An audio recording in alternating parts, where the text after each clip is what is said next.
Wayanad Karinthalam 400 kV ലൈനിന്റെ സ്ഥലം ഏറ്റെടുക്കുന്നത് സംബന്ധിച്ച് നഷ്ടപരിഹാര പാക്കേജ് ചർച്ച ചെയ്യുന്നതിനായി മന്ത്രി കെ കൃഷ്ണൻകുട്ടിയുടെ അധ്യക്ഷതയിൽ യോഗം ചേർന്നു. തിരുവനന്തപുരത്ത് നടന്ന യോഗത്തിൽ ജനപ്രതിനിധികളും ആക്ഷൻ കമ്മിറ്റി പ്രതിനിധികളും പങ്കെടുത്തു.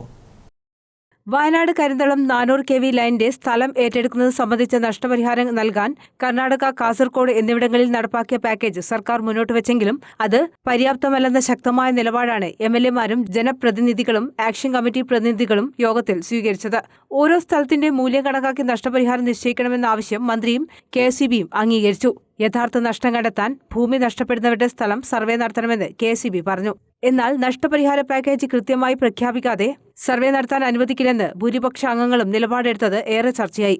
മാർക്കറ്റ് വിലയുടെ 85% അല്ലെങ്കിൽ ന്യായവിലയുടെ 4 ഇരട്ടിയുടെ 85% ഏതാണോ വലുത് അത് ഉറപ്പുവരുത്തുമെന്ന് മന്ത്രി അറിയിച്ചതിനെ തുടർന്നാണ് സർവേ നടത്താൻ ധാരണയായത്. കൂടാതെ ആലക്കോട് മേഖലയിലെ ബന്ധപ്പെട്ട കർഷകരെ വിളിച്ച് വിഷയം ചർച്ച ചെയ്യാൻ ജില്ലാ കളക്ടറെ മന്ത്രി കൃഷ്ണൻകുട്ടി ചുമതലപ്പെടുത്തി. വിളകളുടെ നഷ്ടപരിഹാര തുക സംബന്ധിച്ചും പ്രതിനിധികളുടെ ആവശ്യം പരിഗണിക്കുമെന്ന് മന്ത്രി പറഞ്ഞു.